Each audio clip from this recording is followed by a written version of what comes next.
Question 1.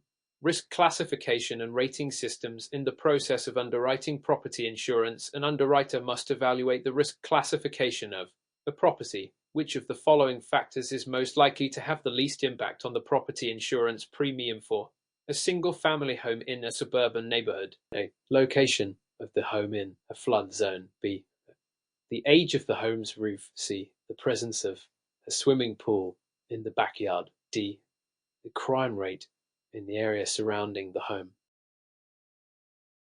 Answer D. The crime rate in the area surrounding the home. Explanation: the crime rate in an area, while relevant for some types of insurance, typically has the least direct impact on property insurance premiums. Property insurance premiums are more directly influenced by factors such as the risk of natural disasters, e.g. flooding, or physical features, e.g. roof age, swimming pool. Underwriters place higher weight on property-specific risks, such as construction quality or flood risk. The West Virginia Insurance Code and general underwriting principles focus on these direct risks, whereas crime rate factors are more pertinent to liability insurance rather than property underwriting. Question 2.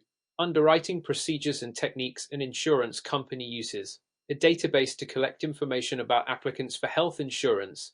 The data includes medical history, age, occupation, and lifestyle habits. Which of the following is not an acceptable practice in the underwriting process for evaluating an applicant's health risk? A. Using an applicant's age and medical history to determine eligibility and premium rates. B. Denying an applicant coverage solely based on their occupation as a high-risk worker.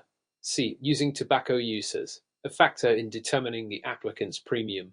D. Adjusting premiums based on an applicant's weight if they have documented history of obesity-related health issues. Answer B. Denying an applicant coverage solely based on their occupation as a high-risk worker. Explanation: according to non-discrimination regulations, such as those outlined in the Affordable Care Act, account underwriting decisions should not be made solely based on an applicant's occupation unless it is directly related to the risk involved. Denying coverage solely based on a high-risk occupation without considering other factors like health or lifestyle could potentially violate anti-discrimination laws and fair underwriting practices.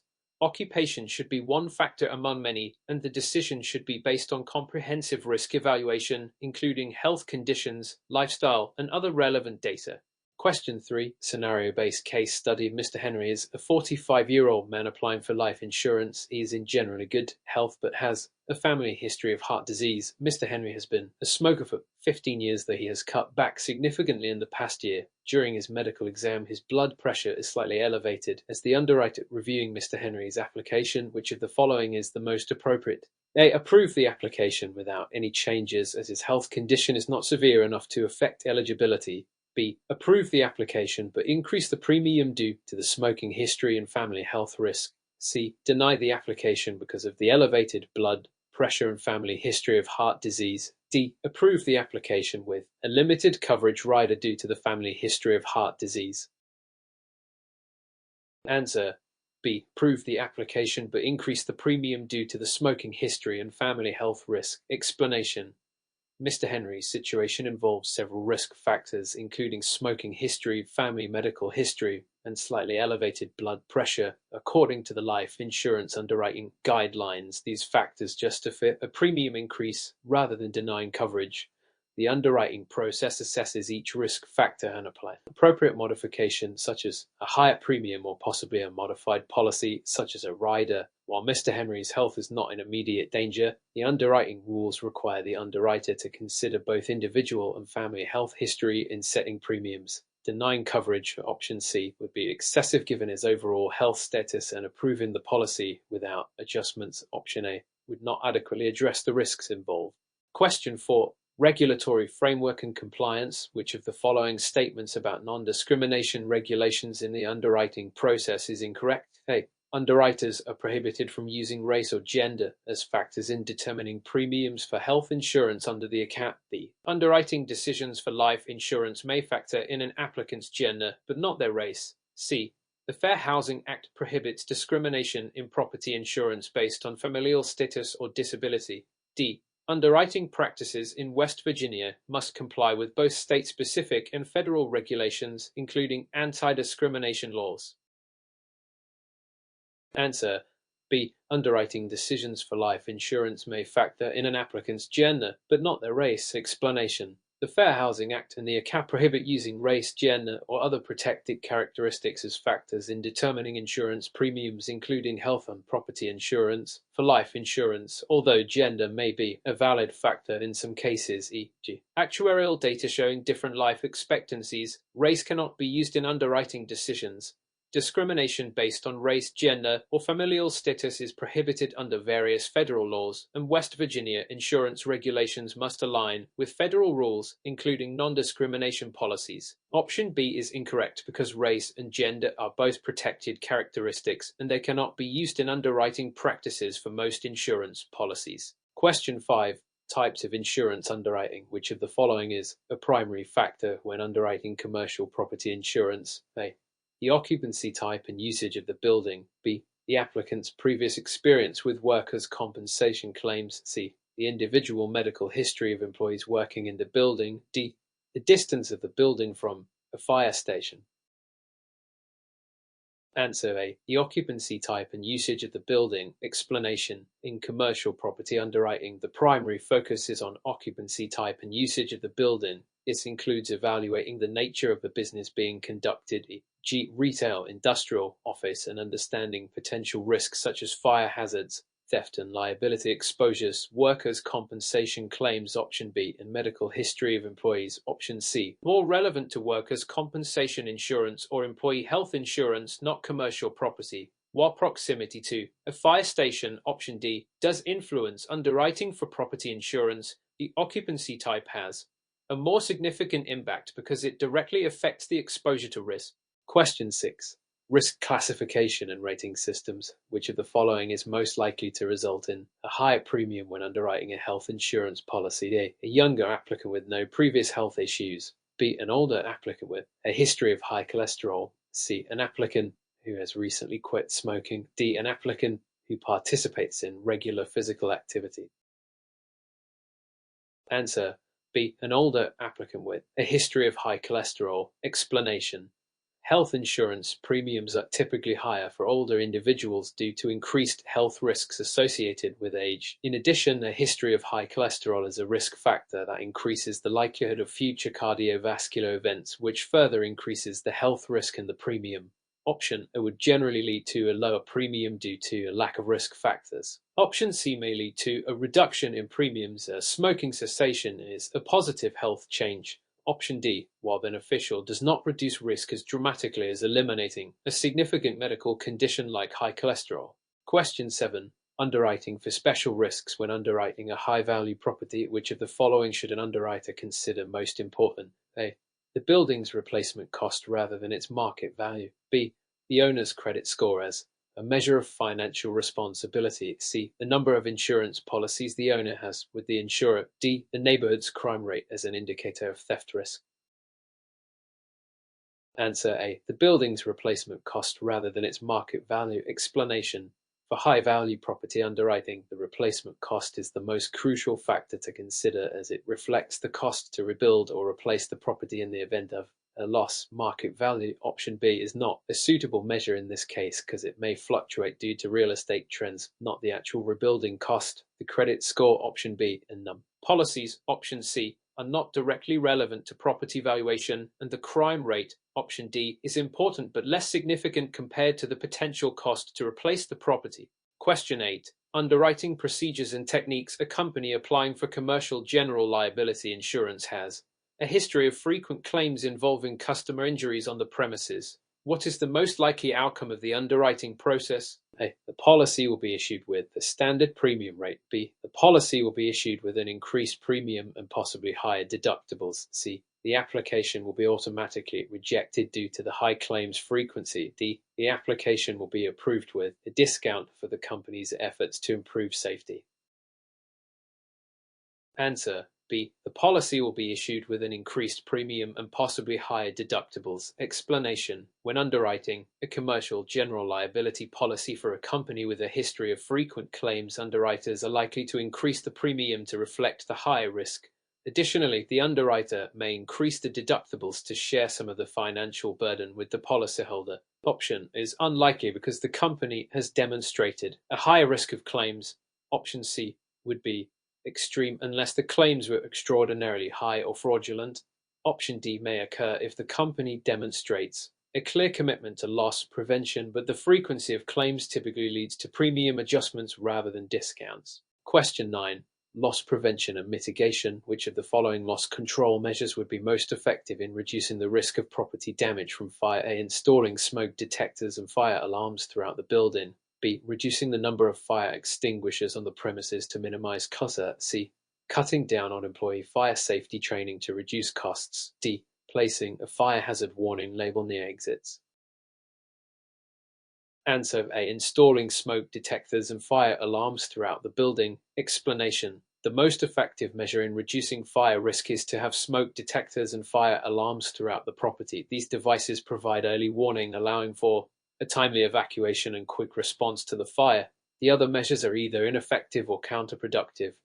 Reducing fire extinguishers, option B, would decrease available firefighting equipment. Employee training, option C, would hinder preparedness, and placing fire hazard labels, option D, is insufficient without active risk mitigation measures in place. Question 10.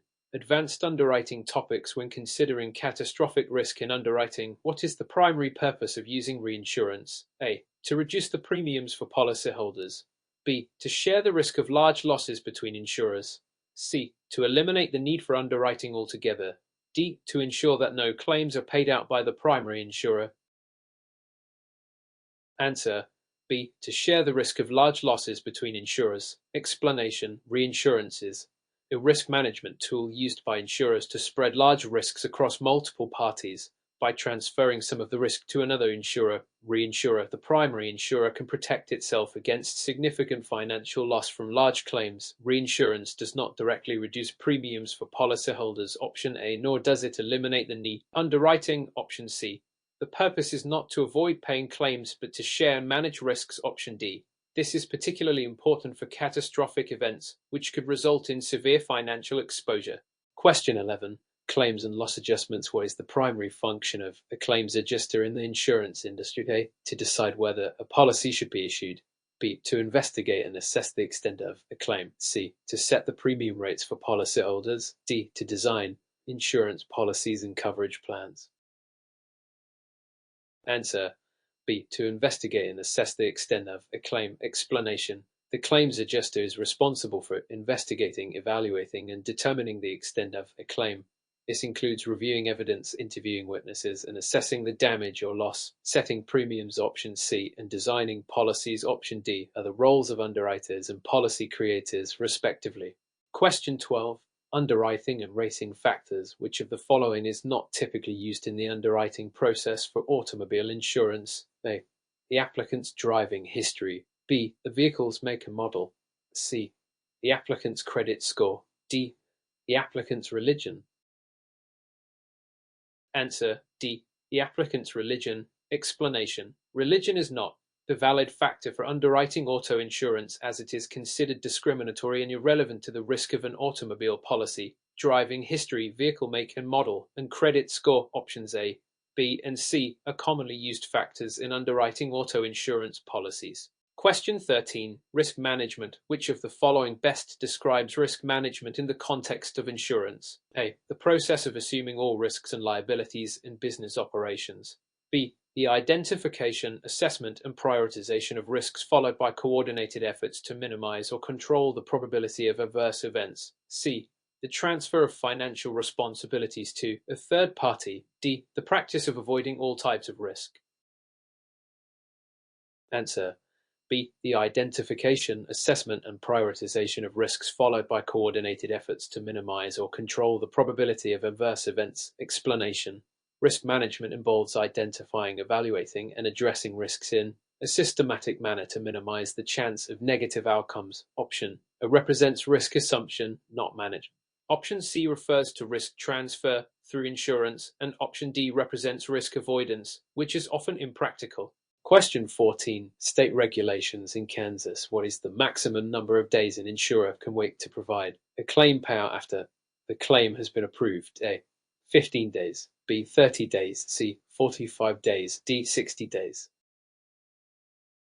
Answer: B. 30 days. Explanation: Kansas regulations specify that insurers must pay claims within 30 days after the claim has been approved, unless there are issues that require further investigation. Question 15. Claims denial. Which of the following is not a valid reason for denying a claim under most property insurance policies? A. Failure to pay premiums. B. The insured party intentionally caused the damage. C. The insured property is located in a flood zone. D. The damage occurred due to wear and tear over time. Answer: C. The insured property is located in a flood zone. Explanation: while many insurance policies exclude flood coverage, this is not a valid claims denial reason unless the policy specifically excludes flood damage, which is typically the case for standard property insurance. The other reasons, non-payment of premiums, intentional damage, and wear and tear, are common exclusions or denial conditions. Question 16. Insurance policy provisions. Which of the following provisions would typically be found in a homeowner's insurance policy? A. Exclusion for damage caused by wear and tear. B. Coverage for personal liability. C. Coverage for personal health-related expenses. D. Coverage for commercial business operations. Answer: B. Coverage for personal liability. Explanation: personal liability coverage is a standard part of a homeowner's insurance policy, protecting the insured from claims of injury or property damage caused by the insured or their family members. Options A, C, and D are typically excluded from homeowners' policies. Question 17. Specialty insurance. Which type of insurance would most likely be used to cover a private jet used by an individual for personal travel? A. Commercial auto insurance. B. Aircraft insurance. C. Property insurance. D. Marine insurance. Answer: B. Aircraft insurance. Explanation: aircraft insurance provides coverage for airplanes including private jets and can include coverage for accidents, liability, and damage. Commercial auto option A and property insurance option C do not apply to aircraft and marine insurance. Option D applies to watercraft. Question 18. Flood insurance. Which of the following is not typically covered by a standard homeowner's insurance policy? A. Fire damage. B. Theft of personal property. C. Flood damage. D. Liability for injuries on the property. Answer: C. Flood damage. Explanation: flood damage is generally excluded from standard homeowners insurance policies and requires a separate flood insurance policy. Fire, theft, and liability are typically covered under a standard homeowners policy. Question 19. Policy riders and endorsements. Which of the following best describes a policy rider? A. A provision that reduces the coverage provided under the policy. B. An additional policy purchased to cover specific risks not included in the base policy. C. A clause that automatically renews the insurance policy every year. D. An option to cancel the policy before the expiration date. Answer: B. An additional policy purchased to cover specific risks not included in the base policy. Explanation: a policy rider is an addition to the standard insurance policy that provides coverage for specific risks or situations not included in the main policy. It is essentially an endorsement that adds coverage as opposed to reducing or limiting it.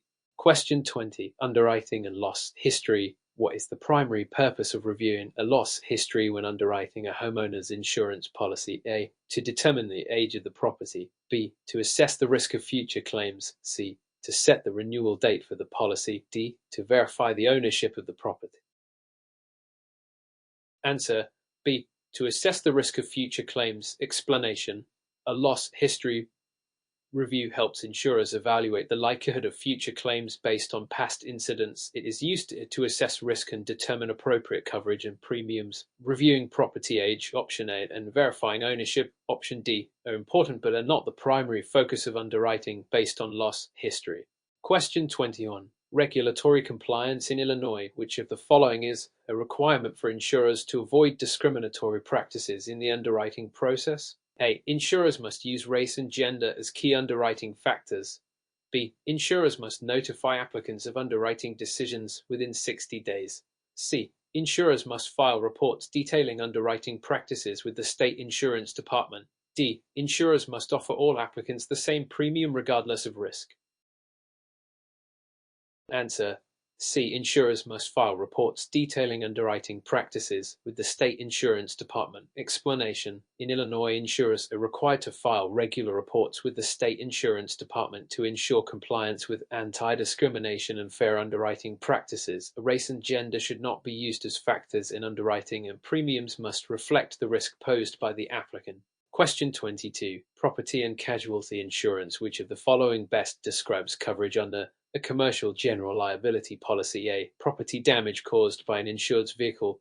B. Employee injuries while performing their job duties. C. Liability for third-party injuries on the insured's property. D. Damage to the insured's own equipment. Answer: C. Liability for third-party injuries on the insured's property. Explanation: a commercial general liability (CGL) policy typically covers third-party injuries that occur on the insured's premises, such as a customer falling on the property. Employee injuries, option B, are covered under workers' compensation insurance, and damage to the insured's own equipment, option D, is usually covered under property insurance. Question 23. Claims adjuster responsibilities when assessing a property insurance claim. What is the first step a claims adjuster should take? A. Prove the payment for the claim. B. Determine the cause of the loss or damage. C. Request payment from the policyholder. D. Send the policyholder a settlement check. Answer: B. Determine the cause of the loss or damage. Explanation: the first step in processing a property insurance claim is to investigate and determine the cause of the damage or loss. This helps the adjuster understand the coverage applicable and the extent of the insurer's liability. Proving payment or sending settlement checks comes after this assessment. Question 24. Insurance policy definitions. Which of the following is not typically considered apparel under homeowners insurance policy? A. Fire. B. Theft. C. Wear and tear. D. Windstorm. Answer: C. Wear and tear. Explanation: wear and tear is typically considered a maintenance issue, not a peril covered under homeowners policy. Common perils covered by homeowners insurance include fire, theft, and windstorms. Question 25. Policy cancellation. Under most state laws, an insurer can cancel a property insurance policy for which of the following reasons? A. Failure to pay premiums. B. The property owner has filed too many claims. C. The property owner sells the property. D. The property owner moves to a different city. Answer: A. Failure to pay premiums. Explanation: insurers have the right to cancel policies if the policyholder fails to pay premiums. Cancellation due to claims history, option B, or selling the property, option C, is typically not an automatic cause for cancellation, though the insurer may take actions. Moving to a different city, option D, usually doesn't result in policy cancellation either. Question 26. Life insurance underwriting. Which of the following is not a typical factor used in life insurance underwriting? A. The applicant's age. B. The applicant's smoking status. C. The applicant's religion. D. The applicant's medical history. Answer: C. The applicant's religion. Explanation: life insurance underwriting typically considers the age, smoking status, and medical history of an applicant to assess their risk and determine appropriate premiums. Religion is not a factor in the underwriting process. Question 27. Property insurance coverage. Which of the following is not covered under a typical standard property insurance policy? A. Fire damage. B. Vandalism. C. Earthquake damage. D. Theft. Answer: C. Earthquake damage. Explanation: earthquake damage is typically excluded from a standard property insurance policy. Policyholders would need to purchase a separate earthquake endorsement or policy to cover this risk. Fire, vandalism, and theft options A, B, and D are typically covered under standard property policies. Question 20. Insurance fraud. Which of the following is considered insurance fraud? A. Filing a claim for a covered loss. B. Falsifying information on a claim to receive more compensation. C. Reporting a loss to the insurer. D. Failing to renew an insurance policy on time. Answer: B. Falsifying information on a claim to receive more compensation. Explanation: insurance fraud occurs when someone intentionally provides false information or conceals relevant facts to gain an undue advantage, such as inflating a claim, filing a legitimate claim, option A, or failing to renew a policy, option D, does not constitute fraud. Question 29. Auto insurance and liability coverage. What is the primary purpose of liability coverage in an auto insurance policy? A. To cover damage to the insured's own vehicle. B. To provide coverage for medical expenses of the insured. C. To protect against financial loss resulting from injury or damage caused to others. D. To pay for the insured's lost wages after an accident. Answer: C. To protect against financial loss resulting from injury or damage caused to others. Explanation: liability coverage in an auto insurance policy helps protect the policyholder against financial loss from injuries or property damage they cause to others in an accident. Coverage for the insured's own vehicle damage or medical expenses would come from collision or personal injury protection (PIP) coverage. Question 30. Risk pooling in the context of insurance. What does risk pooling refer to? A. Collecting large sums of money from policyholders for individual claims. B. The practice of insurers offering policies at the same price to all applicants. C. Combining the premiums of many policyholders to spread the risk of loss. D. Allowing policyholders to share in the profits of the insurance company. Answer: C. Combining the premiums of many policyholders to spread the risk of loss. Explanation: risk pooling is a fundamental concept in insurance where the premiums of a large group of policyholders are combined. This helps spread the financial risk of loss among many participants, reducing the impact on any single individual. Option A refers to claim payments, not pooling. Option B and D are not accurate representations of risk pooling.